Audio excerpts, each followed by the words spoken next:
दोस्तों नमस्कार। आइए आज मैं आपको इस वीडियो में कवर करने वाले हैं प्रमुख यौगिकों और उनके अनुसूत्र। तो दोस्तों ये क्लास 10th के लिए बहुत महत्वपूर्ण है, जो कि आपको ये आना चाहिए। आज हम इस वीडियो में पूरी तरह से इसको कवर करने वाले हैं। लगभग हम लोग प्रयास कर रहे हैं कि 30 प्लस 40 प्लस रहेगा क्वेश्चन, इसमें से हम लोग उसी को आज इस वीडियो में कवर करेंगे दोस्तों। तो दोस्तों आइए स्टार्ट करते हैं, अपने टॉपिक की ओर चलते हैं। आपको जैसा कि ऊपर में दिखाई दे रहा होगा दोस्तों कि मोस्ट इम्पोर्टेंट यौगिक्स एंड अनुसूत्र, ठीक है। यानी हम कह सकते हैं कि महत्वपूर्ण यौगिकों का नाम और उनके अनुसूत्र दोस्तों, ठीक है।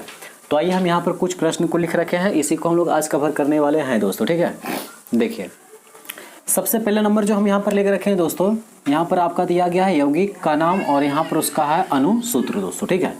तो फर्स्ट क्वेश्चन जो हमारा होगा वो क्या है, सोडियम। क्या भाई, सोडियम। Sodium chloride. तो सोडियम क्लोराइड जो है दोस्तों, इसका अनुसूत्र क्या होता है समझिएगा। पहले आप पढ़े होंगे कि सोडियम, तो सोडियम का जो सूत्र होता है वो क्या होता है, तो सोडियम का होता है दोस्तों Na, ठीक है ना।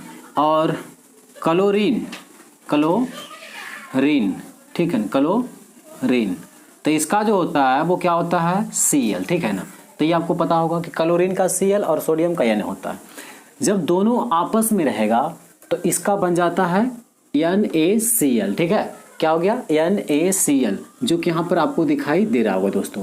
तो सोडियम क्लोराइड का आपसे पूछा जाएगा कि अनुसूत्र क्या होता है, सोडियम क्लोराइड का अनुसूत्र क्या होता है, तो आपको बताना है NaCl, ठीक है।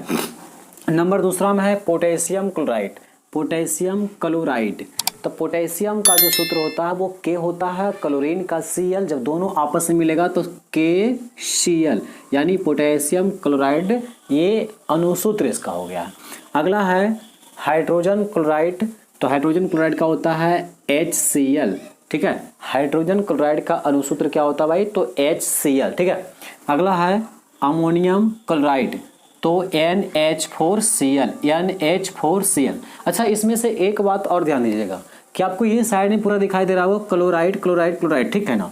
तो यहाँ पर आपको इसका जो फॉर्मूला है, अनुसूत्र जो है, इसका लास्ट में आपको Cl Cl Cl सब में दिखाई दे रहा होगा। तो इससे एक बात तो क्लियर हो जाती है कि यानी क्लोरीन जो है वो उसका फॉर्मूला क्या हो रहा है, तो Cl हो रहा है, ठीक है। इसका सूत्र जो हो रहा है वो क्या हो रहा है, Cl। बाकी जो इधर नाम चेंज हो रहा है, जैसे में sodium, potassium, hydrogen, ammonium, magnesium, जो भी यहाँ पर लिखा हुआ, तो इन सभी का एक फॉर्मूला उसमें वो क्या करना पड़ा है, जोड़ना पड़ रहा है, ठीक है ना। तो इससे हमारा क्या बन जाता है, अनुसूत्र का निर्माण हो जाता है, ठीक है। अगला है क्या, मैग्नीशियम क्लोराइड। तो मैग्नीशियम का जो सूत्र होता है Mg होता है, फिर यहाँ पर क्लोराइड आ गया है, तो दोनों जब मिलेगा तो क्लोराइड, ये क्लोरीन रहता है, लेकिन जब आपस में मिलता है तो क्लोराइड बन जाता है, तो MgCl2, ठीक है। जिंक का बोलेंगे तो Zn से जिंक होता है, Cl2 लिखा हुआ तो क्लोराइड हो गया, ठीक है ना। यानी Cl2 से क्लोराइड हो गया, तो हम बोल सकते हैं कि जिंक क्लोराइड का सूत्र जो होता है ZnCl2, ये एक अनुसूत्र का निर्माण होता है, ठीक है। अगला है क्या, बेरिलियम क्लोराइड, यानी BaCl2, BaCl2 हो गया यहाँ पर दोस्तों। उसके बाद है अमोनियम क्लोराइड, तो AlCl3 हो जाएगा। क्यूप्रिस, क्यूप्रिस क्लोराइड का बोलते हैं CuCl, ठीक है। अगला है क्यूप्रिक, यहाँ पर क्यूप्रिस है, यहाँ पर है क्यूप्रिक क्लोराइड, तो CuCl2। यहाँ पर क्यूप्रिस का जो था इसमें Cl लिखा था, लेकिन यहाँ क्यूप्रिक में क्या हो गया, 2 लगा दिया गया है, ठीक है दोस्तों। अब क्यों लगता है वो इसको हम अगले वीडियो में कवर करेंगे, ठीक है ना। ये 2 3 क्यों लगता है, इसको हम अगले वीडियो में कवर करेंगे। पहले भी हम जो सिखा रहे हैं उसको ध्यान दीजिएगा। फेरस क्लोराइड का जो होता है FeCl2 होता है। फेरिक क्लोराइड का होता है FeCl3 होता है। मर्क्यूरिस का होता है Hg, यानी मर्क्यूरिस मतलब होता है मरकरी, क्या होता है, मरकरी, ठीक है ना। तो मरकरी का जो संकेत होता है यानी सूत्र Hg होता है, ठीक है। लेकिन यहाँ पर मर्क्यूरिस क्लोराइड लिखा हुआ तो Hg2Cl ये हो जाए, ठीक है। यहाँ से एक बार ध्यान से आप देखते जाइएगा कि यहाँ पर क्या क्या दिया हुआ है। अगला है मर्क्यूरिक क्लोराइड, तो HgCl2। अगला है कैल्शियम क्लोराइड, तो CaCl2। कैल्शियम का जो संकेत होता है, सूत्र जो होता है वो होता है Ca होता है, ठीक है ना। और क्लोरीन का तो जानेंगे हैं कि Cl होता है, तो जब दोनों आपस में मिल जाता है तो बन जाता है CaCl2, ठीक है। तो ये सभी क्या हो गया दोस्तों, अनुसूत्र है।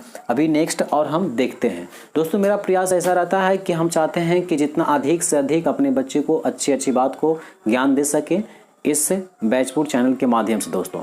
तो आपका ये कर्तव्य बनता है कि जब भी आप हमारे वीडियो को देखते हैं तो शुरू से अंत तक देखेंगे, तभी आपका पूरा कॉन्सेप्ट क्लियर होगा। बीच में वीडियो को स्किप करके देखिएगा दोस्तों तो आपको क्या होगा कि छोटी छोटी कॉन्सेप्ट आपको छूट जाएगा, जो कि आगे जाकर के दिक्कत होने लगेगा। क्योंकि मैंने कहाँ पर कौन सा शब्द का यूज कर देता हूँ वो आपको पता नहीं है, लेकिन जब शुरू से अंत तक देखिएगा मेरे वीडियो को तभी आपको पूरा कॉन्सेप्ट क्लियर होगा। तो आइए नेक्स्ट देखते हैं। देखिए दोस्तों, अगला दिया गया है यहाँ पर कि सोडियम ब्रोमाइड। सोडियम ब्रोमाइड, तो सोडियम का संकेत होता है Na, ब्रोमाइड का होता है Br, दोनों मिल जाएगा तो सोडियम ब्रोमाइड का हो गया है NaBr, यानी ये सोडियम ब्रोमाइड का अनुसूत्र हो गया। यदि आपसे प्रश्न ऐसे आ जाए ऑब्जेक्टिव में कि सोडियम ब्रोमाइड का अनुसूत्र क्या होता है तो आप बता सकते हैं NaBr, ठीक है ना। फिर मैंने नेक्स्ट वीडियो में आपको बताऊंगा इसका अनुसूत्र निकालने के लिए सिखाऊंगा, बनाने के लिए सिखाऊंगा इसका नेक्स्ट वीडियो में।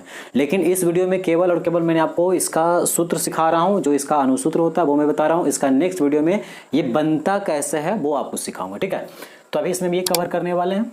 अगला दोस्तों ये दिया गया है magnesium bromide. Magnesium bromide MgBr। इसे याद करने का कोई बड़ा बात नहीं दोस्तों, एकदम साधारण सी बात है। मैग्नीशियम का संकेत जैसे पहले तत्वों का नाम याद करते हैं, hydrogen, helium, lithium, beryllium, boron, carbon, nitrogen, वैसे याद करते हैं दोस्तों। उसी प्रकार से इसमें क्या है कि दो का मिश्रण है। एक तो आपको मैग्नीशियम आ रहा है यहाँ पर, देखिए एक आपको यहाँ पर मैग्नीशियम आ रहा है, एक ब्रोमाइड आ रहा है। तो मैग्नीशियम का होता है Mg, ब्रोमाइड का होता है Br, ठीक है ना। तो यानी मैग्नीशियम ब्रोमाइड का अनुसूत्र क्या होता है तो हम बोल सकते हैं MgBr, ठीक है, ओके। नेक्स्ट में क्या है, पोटेशियम आयोडाइड। आयोडाइड का मतलब होता है दोस्तों आयोडीन यानी नमक, ठीक है ना। यहाँ पर देखिए ये क्या लिखा है आयोडाइड, यहाँ पर है पोटेशियम आयोडाइड, यानी पोटेशियम को के बोलते हैं, आयोडाइड का मतलब दोस्तों आई बोलते हैं, सॉरी आई बोलते हैं। तो इसका मतलब हुआ पोटेशियम आयोडाइड का अनुसूत्र क्या होता है तो आप बता सकते हैं KI। ये किसका अनुसूत्र है, KI ये किसका अनुसूत्र है तो आप बता सकते हैं पोटेशियम आयोडाइड का ये अनुसूत्र है, ओके। नेक्स्ट है सोडियम हाइड्रेट। सोडियम हाइड्रेट यहाँ पर आप दिख रहे हैं सोडियम हाइड्रेट। तो सोडियम का Na होता है दोस्तों, हाइड्रेट अगर बोलेंगे तो मतलब हाइड्रोजन, जब दोनों आपस में मिश्रण बन रहा है दोस्तों यहाँ पर तो हो जाएगा लिथियम हाइड्रेट। लिथियम हाइड्रेट, तो दोस्तों लिथियम का होता है Li और H से हाइड्रेट बोल देंगे। तो हम बता सकते हैं कि पहला प्रश्न ऐसे हमें ऑब्जेक्टिव प्रश्न में आएगा कि LiH किसका अनुसूत्र है। LiH किसका अनुसूत्र है तो हम बता सकते हैं लिथियम हाइड्रेट का है। या अगर ऐसे प्रश्न आ जाएगा कि लिथियम हाइड्रेट का अनुसूत्र क्या होता है तो आप बता सकते हैं LiH। दोस्तों ये केमिस्ट्री का मोस्ट इंपोर्टेंट पार्ट है, इसे आप ध्यान से समझें और ध्यान से याद रखें ताकि आपको एग्जाम में कभी ये दिक्कत ना होए। अगला है सोडियम हाइड्रो ऑक्साइड। यहाँ दोस्तों ध्यान दीजिएगा सोडियम हाइड्रो ऑक्साइड है, यहाँ पर हाइड्रेट लिखा था, ठीक है ना। यहाँ हाइड्रो ऑक्साइड है तो हाइड्रो ऑक्साइड हम जब पढ़ते हैं तो उसमें OH लग जाता है तो ये बन जाता है हाइड्रो ऑक्साइड। लेकिन अगर दोस्तों H लिखा हुआ है तो इसको हम हाइड्रेट पढ़ेंगे, ठीक है ना। लेकिन OH जब आ जाएगा तो इसको हम पढ़ेंगे हाइड्रेट, ठीक है ना। अब इसके आगे नाम जो दिया गया है सोडियम हाइड्रेट, यहाँ पर देख रहे हैं जैसा कि आप sodium hydrate sodium hydro oxide. Sodium hydro oxide, hydro oxide मतलब समझ लीजिए ये हो गया हाइड्रो, ये हो गया ऑक्साइड। तो दोस्तों आप जानते हैं कि O से ऑक्सीजन होता है और S से हाइड्रोजन होता है। जब दोनों बन जाता है मिलता है तो ये बोलते हैं इसको हाइड्रो ऑक्साइड। अब यहाँ पर है सोडियम हाइड्रो ऑक्साइड का अनुसूत्र क्या होता है तो हम बता सकते हैं NaOH। देखिए जहां जहां OH लिखा रहेगा उसको हम पढ़ते हैं हाइड्रो ऑक्साइड, लेकिन जहां H लिखा हुआ है इसको हम पढ़ेंगे हाइड्रो खाली, ठीक है, समझ में आ रहा है। अगला लिखा हुआ है क्या, पोटेशियम हाइड्रो ऑक्साइड। दोस्तों इसमें सब हम अलग अलग प्रकार के लिए हुए हैं, एक ही प्रकार का नहीं लिए, सभी में अलग अलग ढंग का ले लिए ताकि आपको समझने में दिक्कत ना होगा। यहाँ है पोटेशियम हाइड्रो ऑक्साइड। तो पोटेशियम का दोस्तों संकेत जो होता है वो K होता है, ठीक है ना, पढ़े होंगे तत्व में। तो पोटेशियम का K होता है, लेकिन यहाँ पर हाइड्रो ऑक्साइड का नाम आया है तो KOH, यानी आप कह सकते हैं कि पोटेशियम हाइड्रो ऑक्साइड का अनुसूत्र KOH होता है, ठीक है। अगला देखिए नेक्स्ट में दिया गया है कि अमोनियम हाइड्रो ऑक्साइड। तो अमोनियम का आप जानते हैं सूत्र क्या होता है NH4 होता है, लेकिन OH जब यहाँ लग गया है दोस्तों तो ये बन गया है हाइड्रो ऑक्साइड। यानी अमोनियम हाइड्रो ऑक्साइड का अनुसूत्र जो होता है NH4 OH होता है, ठीक है। नेक्स्ट है कैल्शियम ऑक्साइड, तो कैल्शियम का Ca, यहाँ केवल ऑक्साइड है, यहाँ था हाइड्रो ऑक्साइड था इसलिए OH लगा, यहाँ पर ऑक्साइड लिखा हुआ केवल इसीलिए O लगा है। तो कैल्शियम ऑक्साइड का अनुसूत्र होता है CaO, कैल्शियम ऑक्साइड का अनुसूत्र होता है CaO, ओके। नेक्स्ट है जिंक ऑक्साइड का, तो जिंक का Zn, ऑक्साइड यहां पर आ गया तो OH। दोस्तों याद करना एकदम आसान बात है, क्योंकि आप इसमें से देख पा रहे होंगे कि कुछ कॉमन सी बातें हैं। ये जिंक आ जाएगा, अगर मान लेते हैं इसी में लिख देंगे जिंक ऑक्साइड। दोस्तों ध्यान दीजिएगा, अगर हम ऐसे आपसे प्रश्न कर देते हैं कि जिंक ऑक्साइड, ठीक है ना, क्या बोल रहे हैं, सॉरी यहाँ पर तो ऑक्साइड लिखा हुआ ही है, हम यहाँ कहते हैं zinc hydro oxide, hydro oxide. Zinc hydro oxide का अगर आपसे हम पूछ देते हैं कि इसका अनुसूत्र क्या होता है, तो आपको दोस्तों जिंक का तो आपको पता है कि Zn होता है। अब हाइड्रो ऑक्साइड यहाँ पर आ गया है तो इसको हम OH लगा देंगे, तो ये हमारा बन जाएगा जिंक का अनुसूत्र, ओके। जब यहाँ पर आपको दिखाई दे रहा ऑक्साइड, जब केवल ऑक्साइड पूछेगा तो ऑक्साइड से यहाँ पर मान लेते हैं ऑक्साइड लिखा हुआ है तो ऑक्साइड का Z, देखिए जिंक यहाँ पर है तो जिंक का तो Zn यहाँ है, यहाँ भी जिंक है तो Zn दिए हैं। इसमें कह रहा है हाइड्रो ऑक्साइड इसलिए OH का यहाँ पर ही लगाया गया है, लेकिन इसमें कह रहा है जिंक ऑक्साइड, यानी जिंक है तो Zn तो लगा दिए, लेकिन ऑक्साइड का बात क्या है, केवल यहाँ तो O लगाया गया है। समझ में आ रहा बात को। अगला है कार्बन मोनोऑक्साइड, तो कार्बन, अगला है जिंक सल्फेट का तो ZnSO4, उसके बाद है हाइड्रोजन सल्फेट का तो H2SO4, कॉपर सल्फेट का CuSO4, और दोस्तों यहाँ पर दो और लिखे हैं हमने फेरस सल्फेट का, तो फेरस सल्फेट का होता है दोस्तों FeSO4, ठीक है।